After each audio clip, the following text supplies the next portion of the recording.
Bonjour tout le monde, bonjour à toutes et à tous et bienvenue sur ce nouvel épisode de mon podcast Study French. Alors aujourd'hui, je voulais vous parler de 5 endroits à visiter en France. Voilà, de 5 endroits que je recommande. Si vous allez en France et que vous cherchez des recommandations d'endroits à visiter. Voilà. Alors, le premier endroit à visiter que je recommande, c'est la Bourgogne. La Bourgogne, donc c'est une région française. Vous en avez sûrement déjà entendu parler et je connais plein de gens qui sont allés en France mais qui n'ont jamais visité la Bourgogne. Alors la Bourgogne, elle est célèbre pour son vin, par exemple. Vous avez aussi la moutarde qui est assez célèbre, la moutarde de Dijon. Donc le vin, la moutarde. Et en fait, moi, ce qui me frappe quand j'arrive en Bourgogne, c'est ce paysage particulier. Donc il y a beaucoup de champs, beaucoup de paille. Ça dépend de la saison, mais à certains moments, ce sont des champs verts. Parfois, ce sont des champs plus oranges, plus jaunes. Il y a des très belles forêts. Il y a une histoire incroyable. Donc, il y a beaucoup de monuments à visiter. Personnellement, je connais une ville qui s'appelle Auxerre, qui a beaucoup d'histoire. C'est pas loin de Lyon. Donc, vous pouvez vous arrêter en Bourgogne quand vous allez à Lyon, c'est pas loin. Voilà, donc beaucoup d'histoires, beaucoup de choses à faire en Bourgogne. C'est une grande région et je recommande. Voilà, donc la Bourgogne. Ensuite, le sud de la France, évidemment, le sud de la France. Et si vous connaissez pas, je recommande une ville qui s'appelle Montpellier.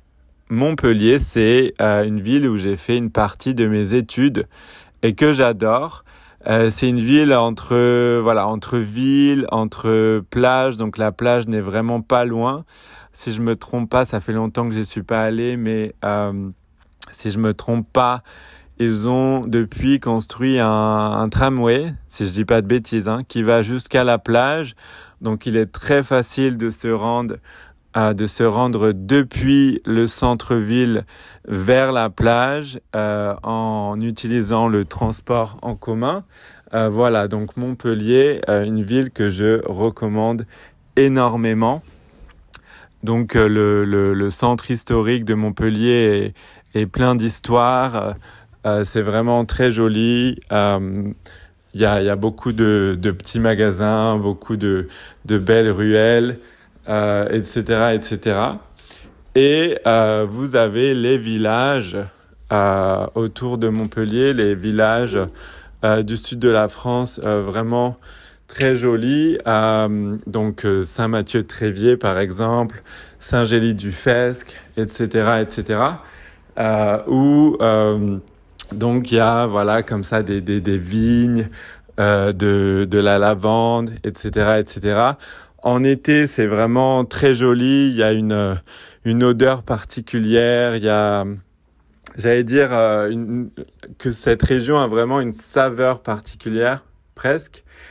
Voilà, et c'est vraiment très joli. C'est typique du sud. C'est une région, une ville qui me tient à cœur. Il y a beaucoup de choses à faire. C'est pas loin du pont du Gard, par exemple. Donc il y a la mer, mais il y a aussi la rivière. Vous pouvez faire du rafting. Vous pouvez faire des balades dans la montagne. Vous pouvez faire des dégustations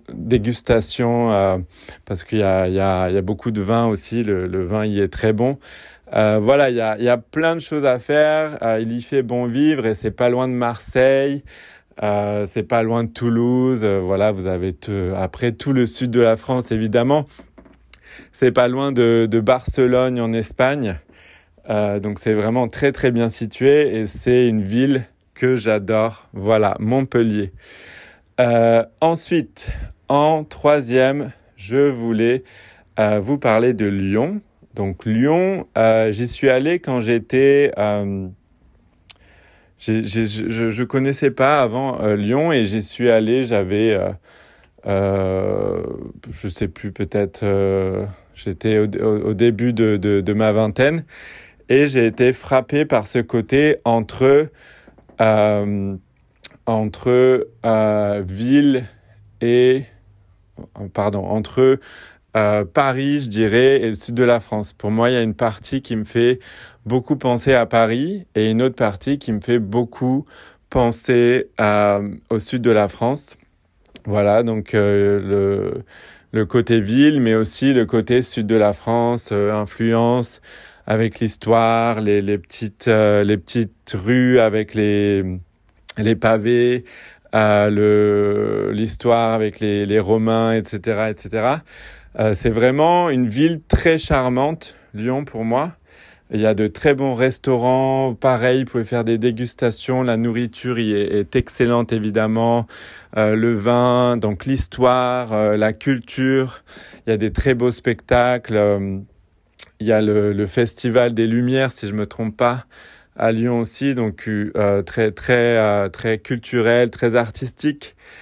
C'est une ville très importante en France et une ville qui a beaucoup d'histoire et vraiment, si vous pouvez ou si vous voulez y passer un week-end, je recommande absolument, ou même plus longtemps évidemment. C'est une ville très charmante et très intéressante. Il y a beaucoup de choses à faire et c'est vrai que moi, je voyais Lyon toujours depuis l'autoroute.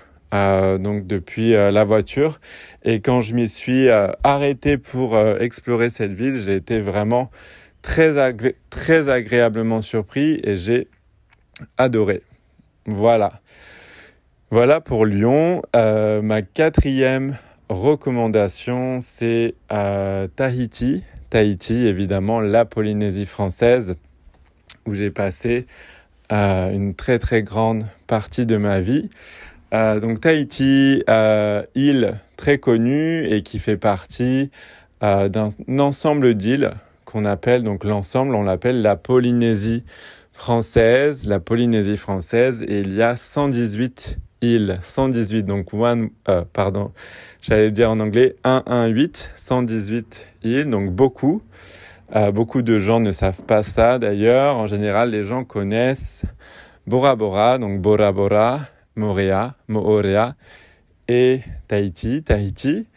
Mais on a aussi beaucoup d'autres îles comme Raiatea, Rangiroa, Tikehau, Wahine, Maupiti, Rurutu, les îles Marquises, etc., etc. Donc beaucoup d'îles à explorer. C'est très très grand. Si vous regardez la taille de la Polynésie française sur une carte étendue, ça correspond à la taille de l'Europe. Donc c'est vraiment très très espacé et très grand. C'est un grand territoire.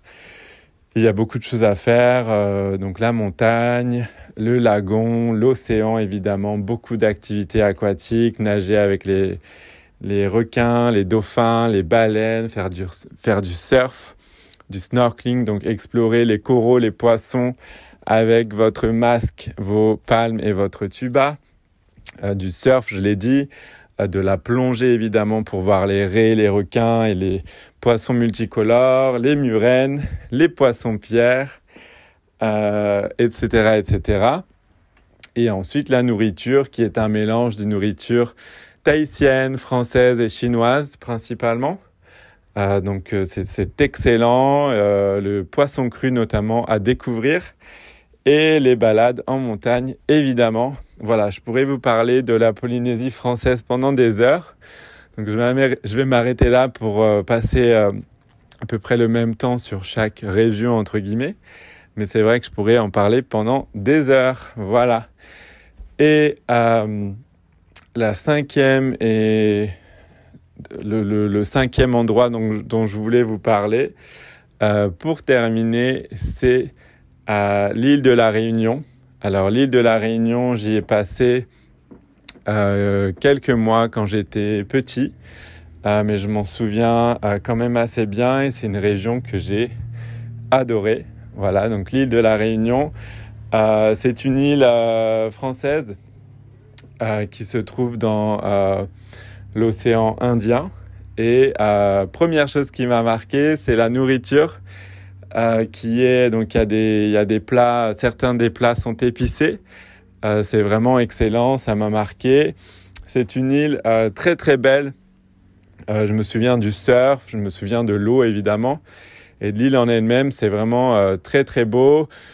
C'est très prisé par les vacanciers. Les gens adorent y passer leurs vacances. C'est vraiment magnifique. C'est une île, donc il y fait bon vivre et il y a plein de choses à faire. Les gens sont très accueillants. La population est bienveillante et accueillante. Et voilà, c'est vraiment une île que je recommande si vous avez l'occasion. Voilà, je peux pas m'étendre trop longtemps car j'ai déjà dépassé les 11 minutes. Mais je recommande vraiment l'île de la Réunion. Voilà, merci de m'avoir écouté comme d'habitude. Vous êtes de plus en plus nombreuses et nombreux. Donc je vous remercie du fond du cœur. Continuez de partager mon podcast Study French avec votre famille et vos amis. Donc donnez-leur le nom du podcast. Expliquez qu'ils peuvent retrouver mon podcast sur iTunes, Apple Podcast, Spotify, etc., etc. Et moi, en attendant, je vous dis à très bientôt dans un nouvel épisode. Merci beaucoup. Au revoir.